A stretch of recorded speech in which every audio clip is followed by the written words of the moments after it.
Boa noite para quem está chegando aqui no stand da nossa conversa. Se for tudo bem para Ana, Carolina, eu acho que a gente pode começar o nosso papo, né? Eu estou sendo assim tão britânico quanto eu, né? Porque eu nunca fui assim, né, na pontualidade. Mas eu acho que eu que estou também ansioso para te ouvir, Ana, para a gente fazer esse papo aqui bem legal. Então, eu acho que eu já vou começar. E quero dar... Bom, gente, algumas formalidades eu vou fazer aqui, então, de novo, mas só para ficar bonitinho aqui no começo do papo, tá? Oi. Então, Ana, muito... Oi, Ingo, tudo bem?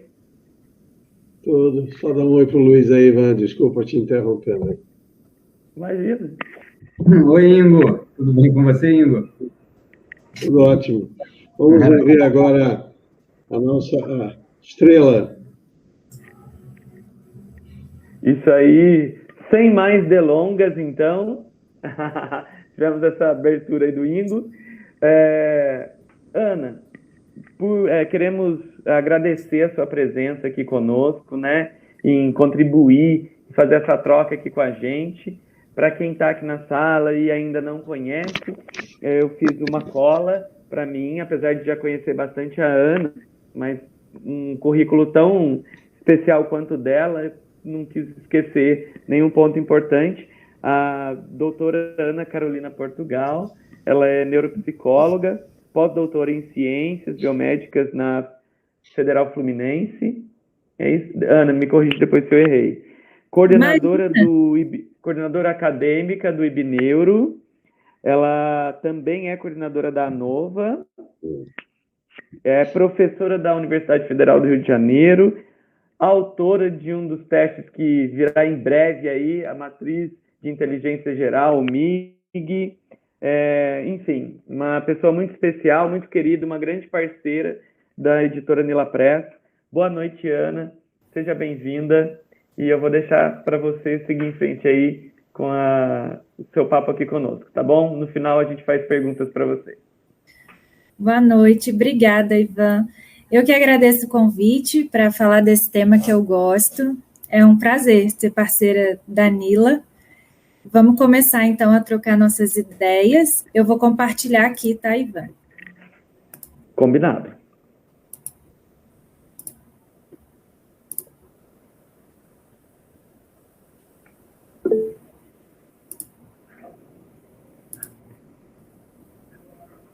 Vocês estão conseguindo ver?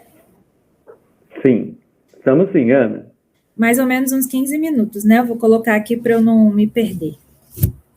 Combinado. Mas fique à vontade também, que a gente quer te ouvir. Se passar um pouquinho, não tem problema.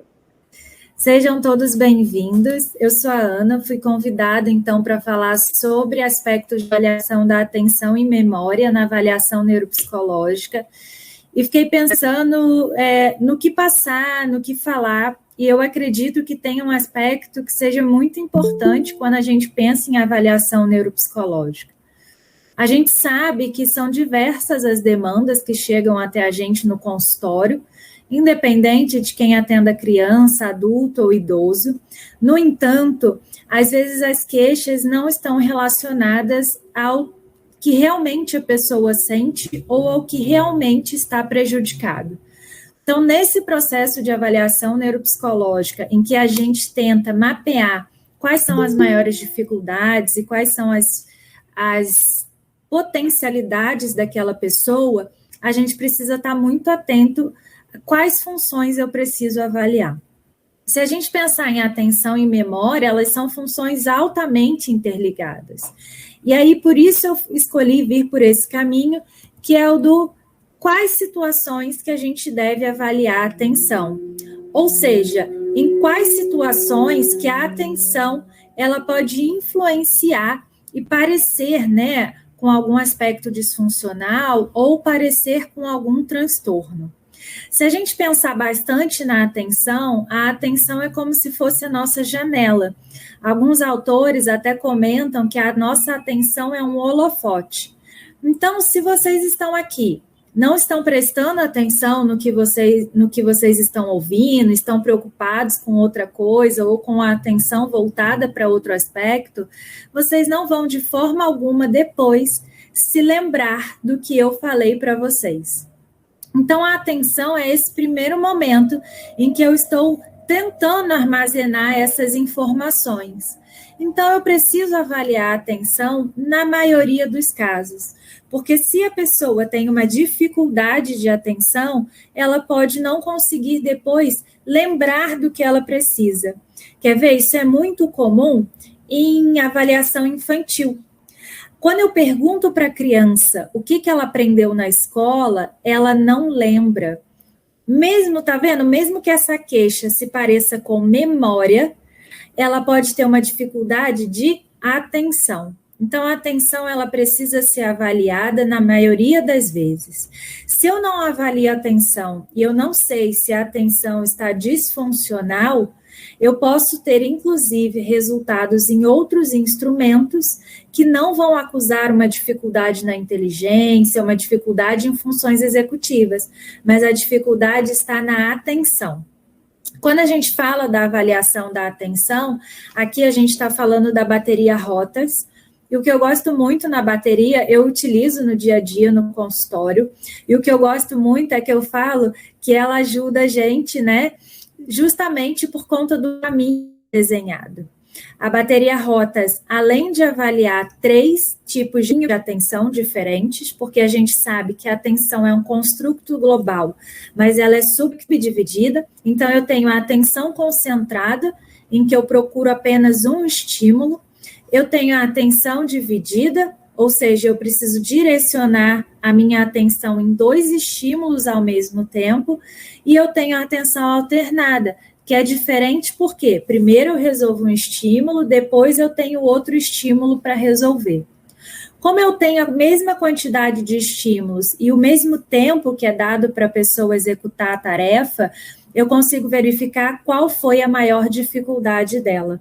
Quer um exemplo? Às vezes a pessoa faz a atenção concentrada, vai muito bem. Quando chega na atenção dividida, ela cai um pouco a performance dela. Se a gente pensar no que ela tem que fazer na tarefa, vocês concordam que a atenção dividida, ela exige mais do que a atenção concentrada, ou seja, agora eu tenho 2 estímulos, eu tenho ao mesmo tempo a mesma quantidade de distrator para deixar de lado, mas agora eu preciso buscar 2 estímulos-alvo, ou seja, eu preciso manter ainda mais a minha atenção, eu preciso de um esforço maior do que na primeira etapa. Então, o interessante quando a gente avalia a atenção, não é somente avaliar a atenção global, mas quando que essa pessoa tem uma performance piorada? Talvez ela tenha uma dificuldade na última, que é a atenção alternada. Por quê? Ela, às vezes, não consegue trocar, né? Então, tem o estímulo, eu vou marcando, daqui a pouco tem outro, eu preciso trocar, e às vezes a pessoa não consegue fazer essa flexibilização, ela continua marcando o anterior. Então, o importante na avaliação da atenção não é somente eu verificar o resultado bruto, eu verificar o percentil, mas eu observar como essa pessoa fez essa tarefa, quais as estratégias que ela utilizou, se a gente pedir para ela seguir ali a curva, se ela consegue fazer a rota coloridinha do teste. Então, é muito importante eu avaliar como ela fez aquela tarefa e também quais as estratégias e se ela teve alguma dificuldade em alguma modalidade específica. Isso pode me dar um indicador de qual é a maior dificuldade dela, se é concentrar em um aspecto, e aí eu se é dividir a atenção, ou se é eu fazer essa flexibilização, se eu conseguir alternar minha atenção. Bom, acho que já entendemos que a atenção é fundamental de ser avaliada no processo de investigação neuropsicológica. Lembra que eu falei para vocês que se vocês não prestam a atenção, vocês não conseguem guardar o que eu estou falando com vocês? Seja porque vocês estão pensando em outro aspecto, seja porque vocês estão dividindo muito a atenção de vocês. E aí vem uma outra pergunta relacionada à memória. Qual situação eu devo avaliar a memória?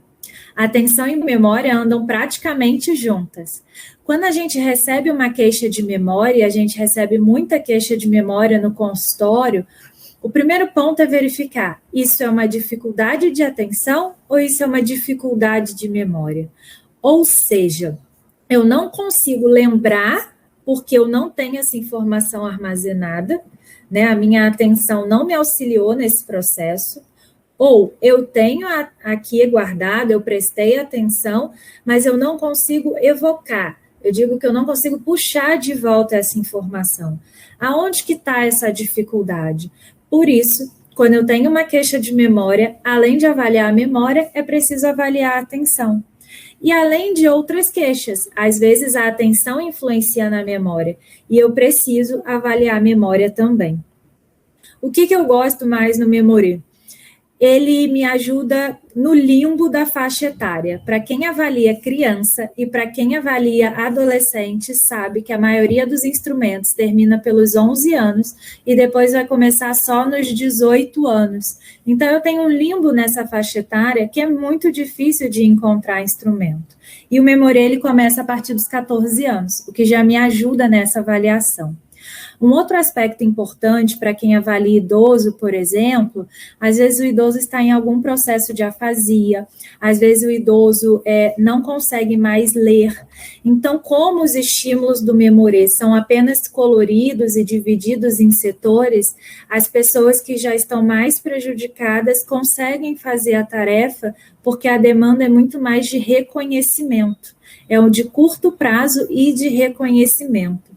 Outras questões que a gente precisa pensar, pessoas com baixa escolaridade, que têm dificuldade na leitura, a gente pode utilizar o Memorê com esses aspectos coloridos e de setores, ou muitas vezes, como o Memorê é um instrumento fácil de ser realizado, uma pessoa que veio de um processo de TCE, de traumatismo crânioencefálico, ela está com dificuldade cognitiva e uma tarefa muito difícil, eu não vou conseguir avaliar a memória, porque ela não vai conseguir, talvez, fazer a tarefa porque ela não entendeu o que é para ser feito, e não porque necessariamente a memória está muito prejudicada.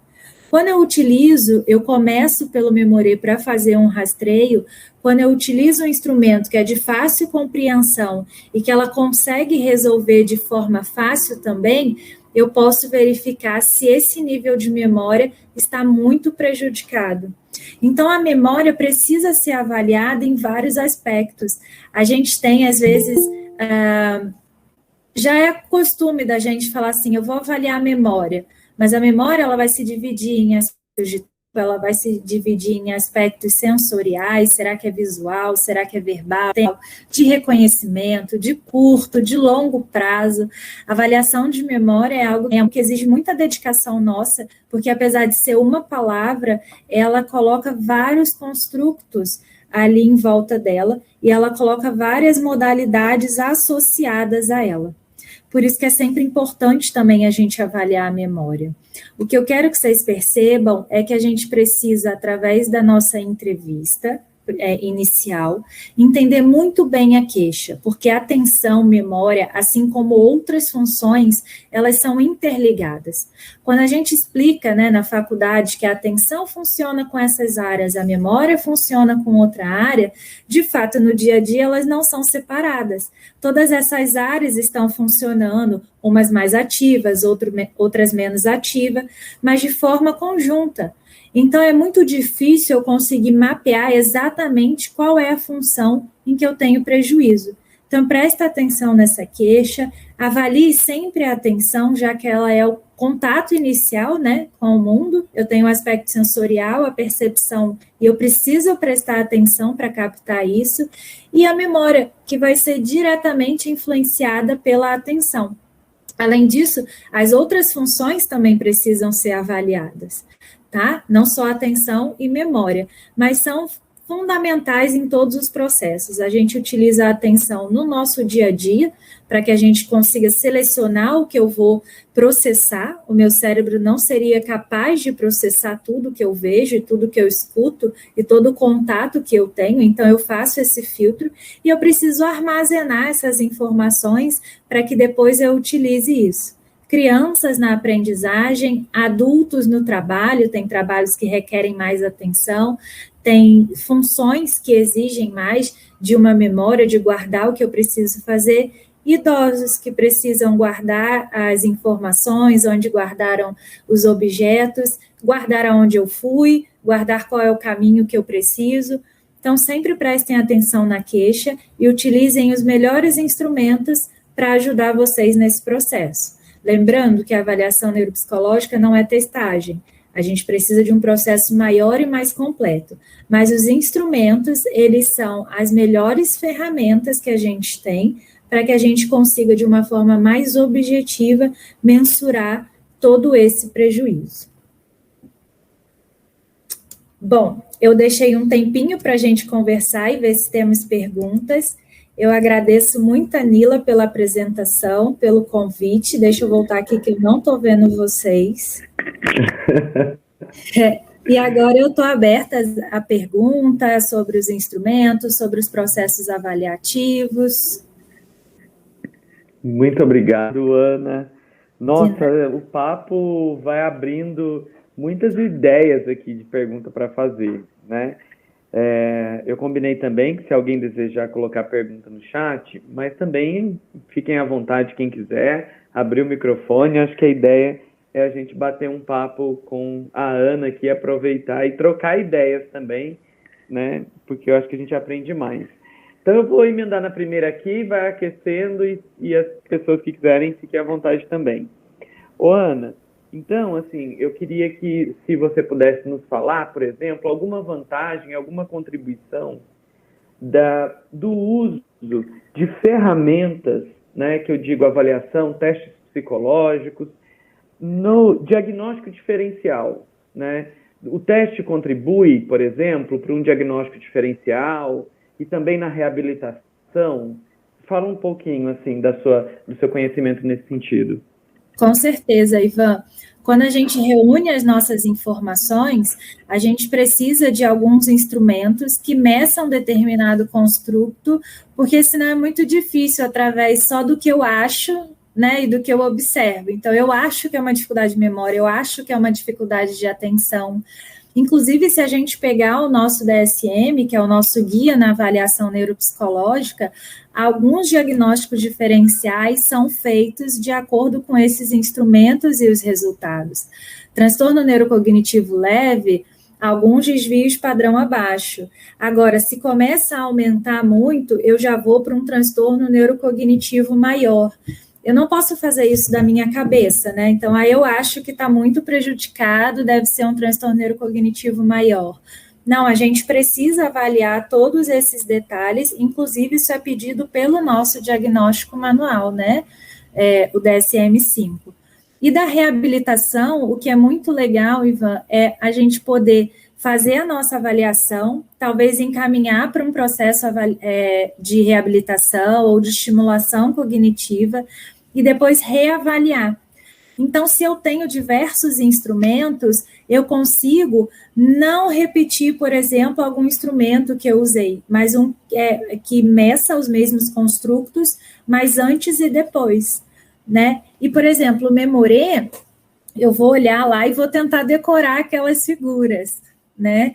O que eu acho muito, muito engraçado às vezes é que quando eu mostro, os pacientes falam assim, eu não vou conseguir decorar isso tudo, é muito, eles ficam nervosos, mas depois quando fazem, eles vão bem, né? Porque é um instrumento de fácil aplicação, de fácil entendimento.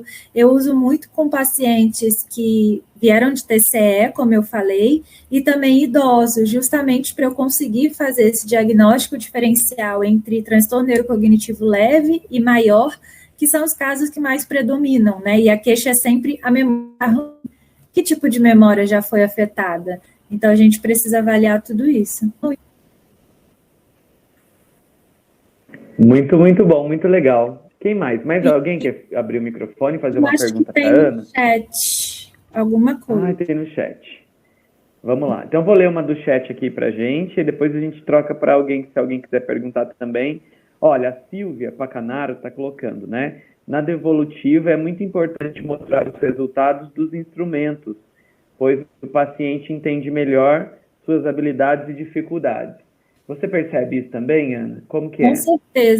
Com certeza, Silvia. A gente precisa mostrar, isso que você falou é muito bom, porque às vezes a gente fica focado na avaliação neuropsicológica no que está ruim, né? Olha, aqui está ruim, mas todo paciente tem algum lado em que ele é melhor, isso é com a gente, às vezes eu sou melhor em português, às vezes sou pior em matemática, mas eu tenho uma habilidade que, inclusive, eu posso utilizar essa habilidade para começar a minha estimulação. Não adianta eu começar a minha estimulação pelo que o paciente tem mais dificuldade. Ele vai logo desistir, coitado, ele vai se frustrar o tempo todo. Mas quando eu consigo mostrar, olha, esse aqui você foi bem, ou, tá vendo? Aqui nessa atenção você foi melhor na concentrada. Vamos esquematizar alguma estratégia para te ajudar no dia a dia. Então, é exatamente isso, Silvia. E eu utilizo muitos gráficos, porque eu acho que eles são muito visualmente compreensíveis, né? Então, quando eu coloco o esperado e quanto o paciente tirou, eu consigo mostrar, olha, ele está bem aqui junto, ou não, ele está bem aqui abaixo. Isso fica muito fácil de visualizar e de explicar para ele. Porque às vezes a gente está falando de percentil, isso tudo não é do mundo do paciente, né? Às vezes do nosso já é mais complicado até. Mas eu concordo, a gente precisa também verificar quais são as melhores partes do paciente. Ótimo. Alguém quer fazer uma pergunta falada? Ou a Silvia, se quiser complementar, fica à vontade.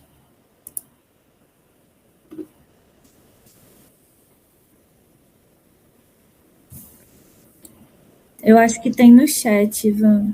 Pode falar, Silvia. Eu vou. Oi, Silvia. Oi, Ana. Olá. Boa noite, tudo bem? Abri aqui, né? Então, acho que o que você falou é realmente o que acontece mesmo nas devolutivas, não só, né, na avaliação neuropsicológica, quase em todas, mas que você apontou mesmo de gráficos, né, mostrar, e eu vejo a importância de estar informando realmente as habilidades e as dificuldades, essa ponderação, porque ele acaba entendendo. Então, eu vejo, assim, a utilização dos testes psicológicos e de outras, né, ferramentas nesse sentido mesmo, né, de estar ajudando, né, e posicionando essas habilidades que precisam ser melhoradas, né. Exatamente. Concordo com você. Você colocou uma coisa bem legal, que é utilizar os gráficos, né, mostrar em tabelas, assim, nossa, eles entendem bem, né, essa parte mesmo. Exatamente. E quando a gente utiliza, você perguntou, né, Ivan, do diagnóstico diferencial dos instrumentos, não adianta também eu só ler a parte de aplicação e de correção, né, se eu não entendo o que eu estou fazendo, nem o que eu estou medindo. Então, os alunos que mexem lá com rotas e memorê, aí eles sabem que tem toda a correção online informatizada, mas primeiro vai corrigindo no papel, né, para entender o que está fazendo, o que está medindo, o que está dizendo, porque aí você consegue melhorar o seu diagnóstico. E acho que contribuindo também, uma coisa que você falou, Ana, e que também é muito interessante, é assim, né, às vezes começar por uma técnica, uma medida mais fácil, mais simples, né, porque certamente o fato dele no sentido de não assustar também, né, ou não sei se tem estudos, não procurei saber ainda, mas será que também isso não atrapalha a motivação, né? Um teste muito difícil no começo, aí depois ele fala, ainda mais uma criança, eu fico imaginando, ela não vai querer brincar de mais nada, né? Com essa psicóloga chata, né? Mas lá é engraçado que eles falam a médica do brinquedo. Mãe, não vou na médica do brinquedo.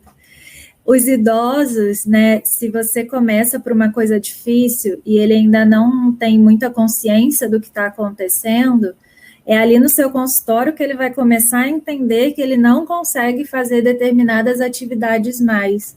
Então, se eu começo justamente por uma tarefa muito difícil, ele já vai se frustrar. Então, eu posso começar no rastreio com tarefas mais fáceis, para ir começando a ver o nível cognitivo e feliz, né, porque aí eles vão conseguindo passar nas tarefas, vão ficando mais motivados, e depois sim eu vou para uma tarefa que seja mais difícil para realmente conseguir ver o déficit.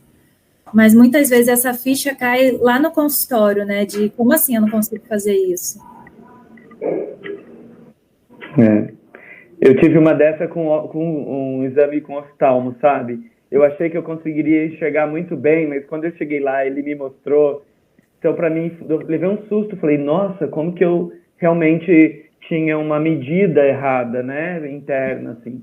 Então, foi um bom balizador. Imagina um paciente que sofreu um acidente e de um dia para o outro não consegue mais. Você tem que ir com muita calma, né? Sim. Mais alguém quer fazer uma pergunta ou fazer alguma colocação aqui para a Ana? Acho que tem uma pergunta da Janaína, Ivan, está no chat. Tá. Eu gostaria de entender um pouco melhor sobre o teste Memorê, se for oportuno neste dia. Sempre é oportuno, Janaína. Vamos lá. O teste Memorê, ele avalia pessoas a partir de 14 anos, se eu não me engano, até 69. Ele é um teste de memória de reconhecimento de curto prazo. Então, é uma tarefa, Janaína, em que as pessoas elas têm que decorar alguns estímulos. Vem uma tarefa distratora para passar aquele tempo necessário e depois ela vai marcar quais foram os estímulos que ela conseguiu gravar desse tempo que ela ficou memorizando. Então, é uma tarefa muito boa para pessoas de baixa escolaridade, para pessoas que têm um comprometimento muito avançado, tá? E aí tem correção online, tem o aplicativo que você aponta e ele corrige para você. São bem legais, assim, e o caderno que você usa para aplicar, ele pode ser reutilizado, então você não precisa ficar comprando um caderno para cada paciente. Mas vou te dar uma dica, Janaína, tira o caderno de perto da caneta, tá? Que eu já perdi vários instrumentos assim, que a pessoa, você fala assim, não escreve, aí a pessoa, aí eu falo, aí a pessoa, não dá para você passar um hiper aqui? Eu falo, não dá, mas tá tudo bem. Isso que acabou de dar a instrução, né? Alguns segundos e a pessoa isso já é um dado importante, tá, Ivan? Já é um dado de ansiedade. Exatamente. Não é? Ô, Ana, aproveitando essa questão da ansiedade, eu queria, perguntar, né? Quando a gente fala de avaliação neuropsicológica, a gente pensa muito no aspecto cognitivo, mas a avaliação psicológica também verifica questões de afeto, emoções. Como, se puder falar um pouquinho para a gente disso, como que é? Claro.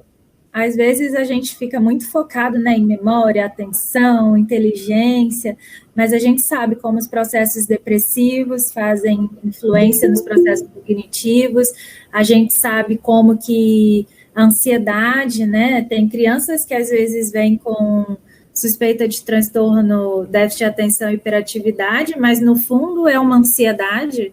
Porque se você está ansioso, você não está presente ali prestando atenção no que a tia está falando, você está pensando em outras questões. Então, como é que eu vou armazenar aquilo ali? Quando chega a prova, eu não lembro, mas não é memória. Nem atenção nesse caso, é ansiedade. Às vezes é um bloqueio, né, que tem mais dificuldade, aí já começa a achar que não sabe, não quer se expor. E também idosos do processo depressivo. Então, quando eles começam a perceber que tem essa dificuldade, quando eles começam a perceber que já não são mais tão independentes como eles eram, a depressão também pode influenciar. E um outro aspecto, Ivan, que às vezes a gente esquece muito de avaliar no processo de investigação, são os medicamentos. Medicamentos têm efeitos colaterais que podem iniciar em atenção e memória. Então, eu também preciso ficar bem atento com isso.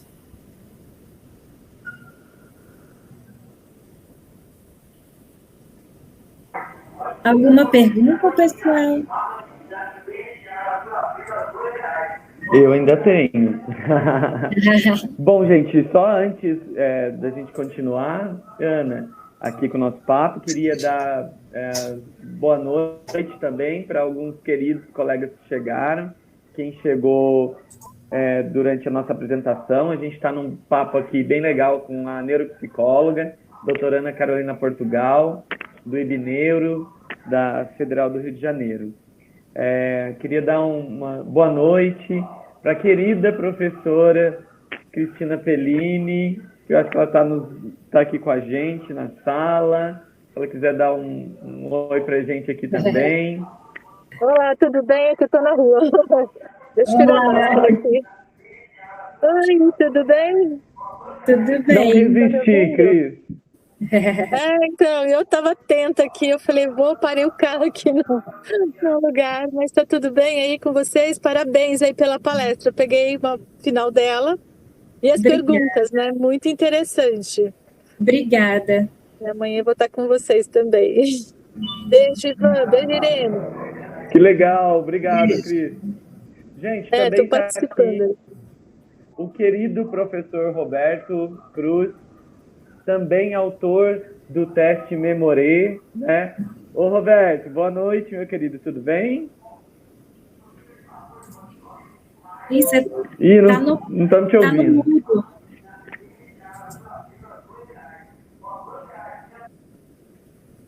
Acho que ele não está conseguindo tirar do mudo, Ivan, não tem problema. Olha lá, agora ele vem, ele já tá, ele prendeu. Desculpem, pessoal, chegando em casa só para prestigiar a Ana aí. Ah, obrigada. Eu que agradeço isso. Acabando de abrir a porta de casa. Oi, Cris. Oi, Ivan, Irene, toda a turma aí. Valeu, Roberto. Obrigado. Olá. Bom, Ivan, que também hora tem... que a gente pode contar da novidade? Vocês vão Ai, o próximo limbo aí, da idade dos adolescentes? não é? A gente precisa desenvolver medidas, gente, para pegar essa população de adolescente também, né? Como você falou, a gente encontra muito infantil, instrumentos, né? Então, e aí entra para uma população de adulto, né? isso. Pois é. Está aqui com a gente também na sala a querida também colega Elaine Andrade. Maria Elaine, boa noite também, querida, Boa muito noite. obrigado. É uma colega que também sempre ajuda a gente com pesquisa. Aliás, gente, esse papo aqui é muito gostoso, hein, Ana? Está aqui a Silvia Bacanaro, autora de testes psicológicos também. Está aqui o Luiz Anunciação, autor do teste Memorê. Muito obrigado a todos vocês, gente. A Roberta também já vi que está aqui. Desculpa, eu cortei vocês. Então, alguém mais tem mais alguma perguntinha para Ana? E daqui a pouquinho a gente vai encerrar. Alguém quer fazer mais alguma perguntinha?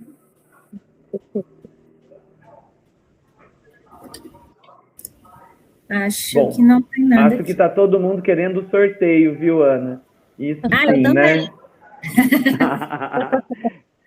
Pois é, mas se for sorteada, não é? Você também tem direito, né, Ana? Você está aqui na sala. Eu acho. Não é? Gente, então vamos lá. Para a gente encerrar, então, Ana, queria agradecer muito a sua participação. A Ana, gente, se vocês estão afim aí de fazer pós-graduação, a Ana tem vários cursos lá também. Se quiserem saber mais sobre o Ibneuro, sobre a Nova, a Ana tem certeza que ela vai ter o maior prazer em falar com vocês. Certeza. Não é, Ana? Com certeza. Por favor, Ana, um pouquinho mais, o Luiz, sobre o congresso que está sendo organizado por vocês. Luiz. Boa, verdade. Né? É verdade, muito bom lembrar. A gente estava até resolvendo algumas coisas de edital em função do congresso. Nós vamos ter 2 eventos. Um evento é um evento da PUC, em setembro. Inclusive o Ingo, a Irene, o Ivan, a Ana são pessoas que fazem parte desse evento. É um evento internacional de psicometria e avaliação neuropsicológica. É uma área com bastante potencial, especialmente por pesquisadores brasileiros. Esse evento ocorre entre 8 e 10 de setembro e vai ser online em função da pandemia. Preços simbólicos, R$20. E nós vamos ter uma reunião anual do IBNEC, nosso Instituto de Neurociências, está completando o seu 11º ano, já está na pré-adolescência. Vai acontecer nos dias 1 e 2 de outubro, e nós já temos confirmados pessoas de todo o Brasil e também pessoas de fora do Brasil. Nesse encontro, nessa 11ª reunião, um dos diferenciais, eu estamos no stand da Nila, eu posso falar isso tranquilamente, é um curso que eu vou dar, um mini curso chamado Novas Medidas Cognitivas. Na verdade, esse mini curso poderia ser dado por mim, pela Irene, pelo Ivan, pelo Roberto, porque, de fato, nós vamos apresentar, basicamente, o Memorê, o Rotas e, quem sabe, até outubro, outras medidas que já estejam disponíveis também. Nesses dois cursos, nesses dois eventos, tanto o evento internacional de psicometria como a 11ª reunião anual do IBNEC, os valores são absolutamente simbólicos, começa em 20, acho que acaba em R$50. As inscrições vão estar abertas já na semana que vem no site ibnec.org, e vocês todos são muito bem-vindos e muito bem-vindas. Quem sabe a gente não se vê por lá, não é? Então eu vou me atrever a fazer uma pergunta aqui. Ivanzinho. Oi, querida. E aí eu que... Ô, Roberto. Oi? Pode falar. Tá?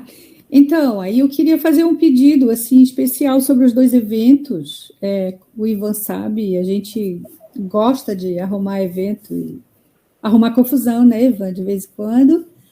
E se tiver um link, alguma coisa que facilite, eu já distribuo aqui para o pessoal de Curitiba, vamos ver se a gente consegue dar um up, né? E encher esse congresso, encher esse encontro de gente aqui. Muito obrigado, Elaine. Olha, Luiz.